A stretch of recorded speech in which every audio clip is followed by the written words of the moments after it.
नमस्कार, मी निखिल जयप्रकाश देवांग, राहणार डानकी, तालुका उमरखेड, जिल्हा यवतमाळ. माझ्याकडे 6 एकर हळद असून त्यामध्ये मी 1 एकरवर ICL फर्टिगेशन त्यांच्या शेड्यूलप्रमाणे मी यावर्षी प्रात्यक्षिक केलं आहे. या माझी उरलेली 5 एकर ते माझ्या पारंपरिक पद्धतीने केली आहे. मी हळदीची लागवड 15 जून रोजी केली होती आणि हळद लागवड करत असताना मी बेडमधील अंतर 4 फूट घेतले आहे आणि 2 रोमधील अंतर 15 इंच आहे आणि 2 बियाणामधलं अंतर जे आहे ते 6 इंच ठेवलेले आहे. लागवड झाल्यानंतर पहिली भरणी मी 30 दिवसांनी केली.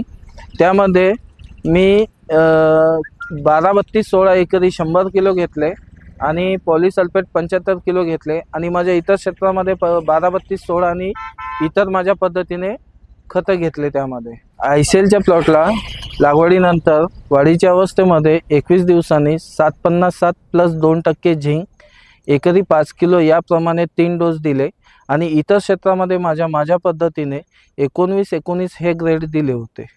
ICLच्या प्लॉटला मी फवारणीमधून स्टार्टर ग्रेड न्यूट्रीवान 11-36-24 हा स्प्रे केला होता आणि माझ्या इतर प्लॉटमध्ये पण मी 19-19 हा स्प्रे घेतला होता. आणि मी लागवडीनंतर जे 750-7 + 2% झिंक दिले होते आणि त्याच्यावर स्प्रे न्यूट्रीवान 11-36-24 केला होता. तर त्याच्यामुळे मला असा फरक जाणून आला की माझ्या हळदीमध्ये 50 ते 55 दिवसात फुटवेला सुरुवात झाली आणि इतर प्लॉटमध्ये फुटवे उशिरा सुरुवात झाली आहे. 750-7 नंतर मी ICLचे 12-6-22 + कॅल्शियम हे ग्रेड 5 किलोचे 3 दिले आणि त्याच्यानंतर न्यूट्रीवन बूस्टर डोस 8-16-39 हा स्प्रे केला आहे आणि इतर क्षेत्रामध्ये माझ्या पद्धतीने स्प्रे केले आणि डोस दिले होते. लागवडीनंतर माझ्या दुसऱ्या भरणीला मी 10-26-26 100 किलो आणि पॉलिसल्फेट 75 किलो घेतले आणि इतर माझ्या क्षेत्रामध्ये मी 10-26-26 आणि माझ्या पद्धतीने दुसरे खत घेतले.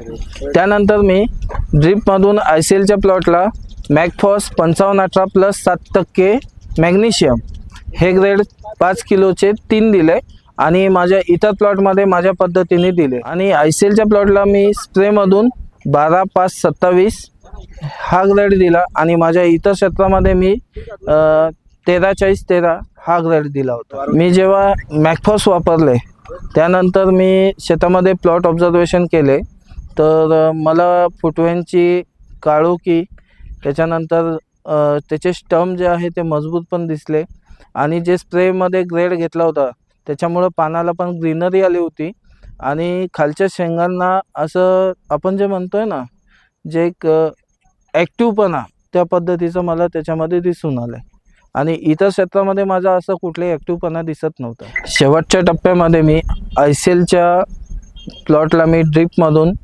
42-42 आणि 8-0-47 + सल्फर हे ड्रीपच्या माध्यमातून 5-5 किलोचे 3 डोस दिलेले आणि स्प्रेमध्ये मी ICLच्या प्लॉटला 49-32 हा ग्रेड घेतला होता आणि माझ्या इतर क्षेत्रामध्ये मी 52-34 हा ग्रेड घेतला होता आणि स्प्रेमध्ये मी एक मायक्रोन्यूटन असं ग्रेड घेतला होता इथं. आणि ओव्हरऑल मी पाहिलं माझ्या प्लॉटमध्ये गेल्या वर्षीच्या तुलनेत किंवा पारंपरिक शेतीच्या पद्धतीने मी शेती करत आलेलो 5 वर्षापासून, त्या तुलनेत आणि आज ICLच्या तुलनेमध्ये मला हा फरक दिसून आला की त्यामध्ये फुटव्यांची संख्या तर आहेच, आपण जे शेंगा आहेत ना त्याच्या शेंगाला आपण सब शेंगा म्हणतो त्याचं प्रमाण जास्त आहे आणि एका गड्ड्यामध्ये शेंगांचं प्रमाण जास्त प्रमाणात आहे, 14 ते 15 शेंगांच्या वर आहे.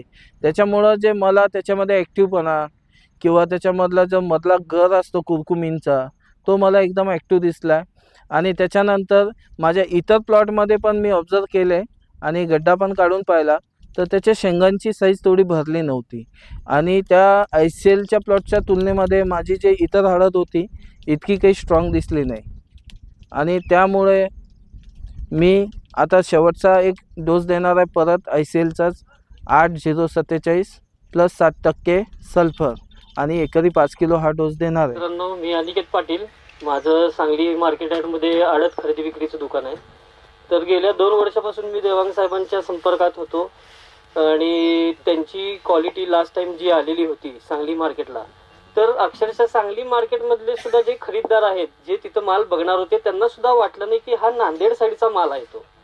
का तर ते कंपॅरिझन आमच्या लोकलच्या मालाबरोबर जर केलं तर त्या लोकांना त्याची तोड आणि त्याचं जे फिनिशिंग वगैरे जे होतं हळदीचं, ते सेम सांगली मार्केटमध्ये जो माल येतो लोकलमधला कर्नाटकचा किंवा आमच्या पश्चिम महाराष्ट्रामधला तिकडच्या साईडचा जो माल येतो, same as it is quality त्यांची होती. आणि त्याच वेळी झालं काय, आपल्या इकडच्या मार्केटमध्ये म्हणजे नांदेड, वसमत, हिंगोली ह्या मार्केटमध्ये त्यावेळी त्याचे रेट जवळपास 12,500 ते 13,000 रुपये जी रेंज सुरू होती, तोच माल तिकडे 14,500 रुपयांनी विकला गेलेला होता. म्हणजे नियर अबाउट 200 पोती होती, तर 5 टन जरी माल पकडला आपण, 5 टनामागे 100 म्हणजे नियर अबाउट 12 ते 13 रुपयाच्या फरकाने, तर तसा जवळपास लाख ते सव्वा लाख रुपयाचा कमीत कमी फरक हा 200 पोत्यांमध्ये पडला.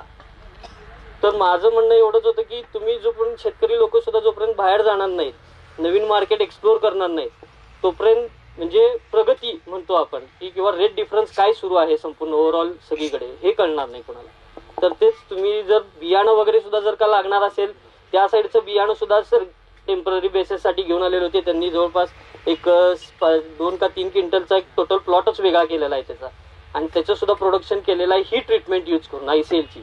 आता मी बघितलं सांगलीसारख्या ठिकाणी आता पुढच्या महिन्यामध्ये प्लॉट काढायला सुरुवात होते.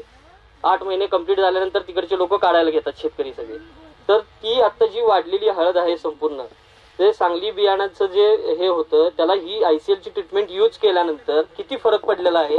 तर आमच्या इथं आता 8 महिने 8.5 महिन्याचं क्रॉप तेवढा आहे, जे यांचं 6 महिन्याचंच आहे. हे सुद्धा कंपॅरिझन करायला काय हरकत नाही आहे, कारण त्याची वाढच एवढी झाली आहे, त्याला फुटवे एवढे आलेले आहेत ना. हे ॲक्च्युली 8.5 महिन्याचं क्रॉप आहे आमच्या इथे. तर ते इथे 6 महिन्याचा रिझल्ट, अजून 3 महिने आहेत सरांकडे.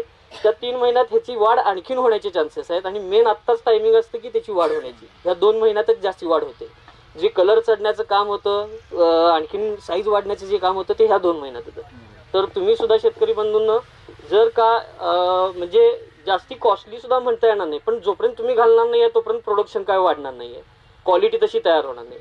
आपण ट्राय करायला काहीच हरकत नाही आहे की कंपॅरिझन तुमच्या समोरच आहे की ट्रीटेड टेक्नॉलॉजी जी यूज केलेली आहे त्याचं काय आहे आणि टेक्नॉलॉजी न यूज केलेले जे माल आहे त्याची परिस्थिती काय आहे. एवढं सांगून धन्यवाद.